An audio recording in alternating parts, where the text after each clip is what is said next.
নিজের বাপ মার দোয়াটাই কি সর্বশ্রেষ্ঠ দোয়া না? আপনার সন্তান বিপদে পড়েছে, আপনি সালাতে দাঁড়ান, আপনি এক গ্লাস পানি নিয়ে সূরা ফাতিহা পড়ে আপনি ফু দিয়ে বাচ্চাকে খাওয়ান, ভালো হওয়ার সম্ভাবনা আছে না ভাই? কিন্তু আমি পানি পড়া দিলে ভালো হবে এটা আপনাকে বললো কে?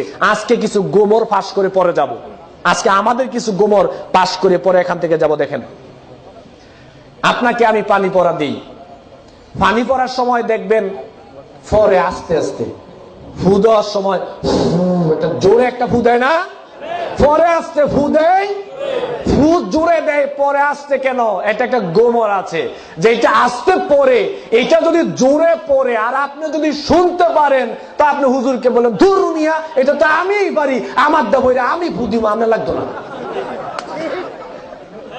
হুজুর পরে সূরা ফাতিহা আর কিচ্ছু না, শুধু সূরা কি পড়ে? ফাতিহা পড়ে। আবার খেয়াল করেন, আপনাদের কিছু সমস্যা আছে।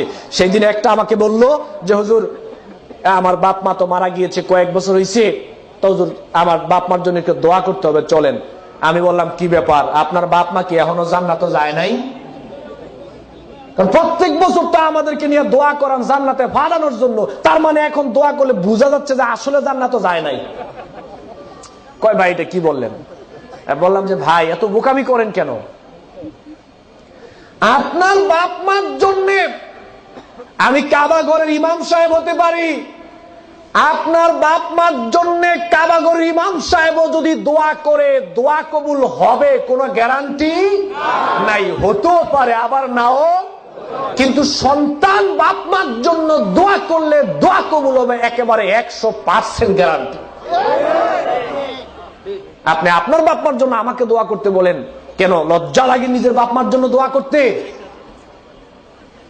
আচ্ছা আরো কথা, এবার আপনি দেখেন কতগুলো ঝামেলা এখানে।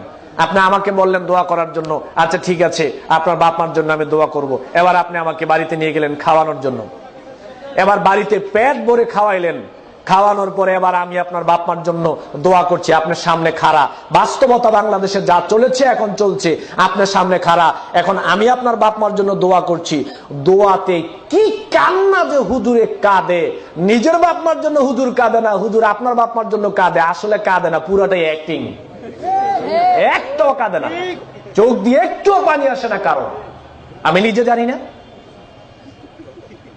এরপরে আপনার সামনে দাঁড়ানো বলছেন হুজুর দোয়া করেন বাপ মার জন্য।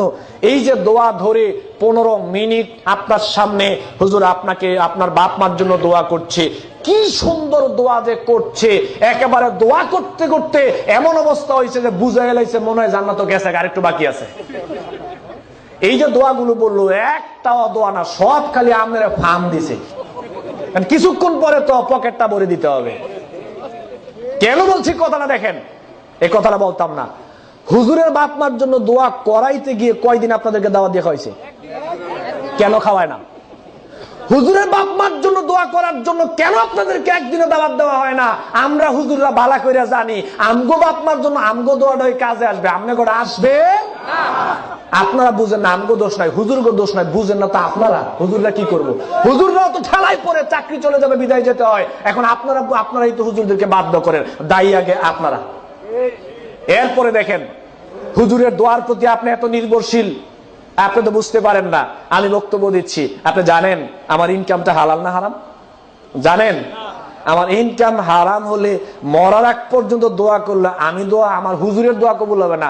আমি অনেক বড় বক্তা হতে পারি, কিন্তু আমার ইনকামটা যদি হারাম হয় আমার নিজের বেলায় তো আমার দোয়া কবুল হবে না, আপনার বাপেটা তো পরের বেলায় আছে।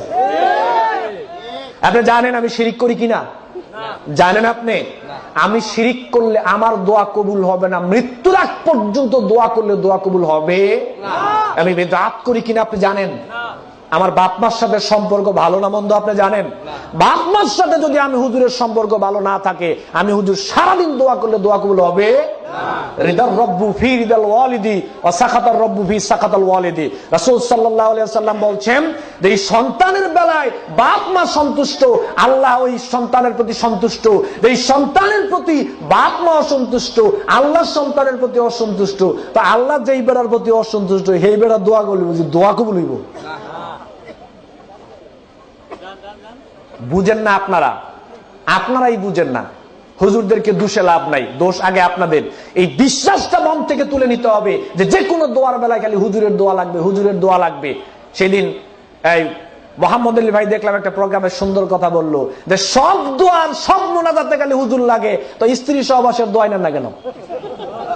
সব দোয়ায় যে খালি আপনার হুজুর লাগে।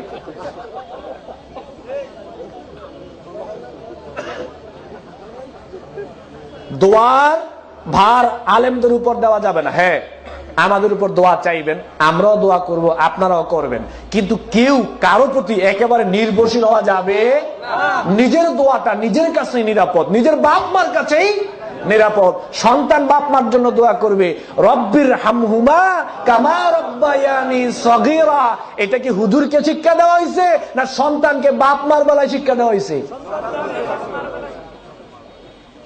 বুঝা উল্টা চলেন আর কি, বুঝেন সবই কিন্তু চলেন উল্টো। সম্মানিত উপস্থিতি,